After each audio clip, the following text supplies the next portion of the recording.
يا مرحبا يا نظر عيني اللي لها بالحشا مسكان،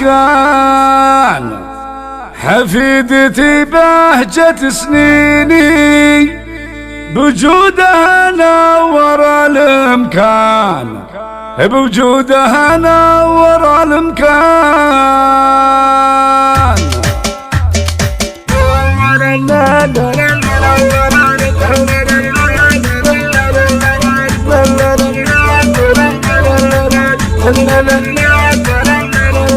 يا مرحبا يا نظر عيني اللي لها بالحشا مسكان، حفيدتي بهجة سنيني بوجودها نور الامكان، اللي غلاها بشراييني سميتي قرة الاعيان، سميتي قرة الاعيان. سار لها الشوق يدعيني وفي حبها نكتب القيفان، وفيها الفرح صار ماليني ولها الغلا وصادق الحنان، واهدي لها الورد بيديني ومسكانها داخل الوجدان، ومسكانها داخل الوجدان. والام ورد وبساتيني النيرة الشعر فيها زان، وابوها نسل السلاطيني عبد الله مكرم الضيفان. من روس قوم شجعيني بفعالهم تشهد العربان، بفعالهم تشهد العربان. يا مرحبا يا نظر عيني اللي لها بالحشا مسكان، حفيدتي بهجة سنيني بوجودها نور الامكان، اللي غلاها بشراييني سميتي قرة الاعيان، سميتي قرة الاعيان. سار لها الشوق يدعيني وفي حبها نكتب القيفان، وفيها الفرح صار ماليني ولها الغلا وصادق الحنان، واهدي لها الورد بيديني ومسكانها داخل الوجدان، ومسكانها داخل الوجدان. والام ورد وبساتيني النيرة الشعر فيها زان، وابوها نسل السلاطيني عبد الله مكرم الضيفان. من روس قوم شجعيني بفعالهم تشهد العربان، بفعالهم تشهد العربان، بفعالهم تشهد العربان.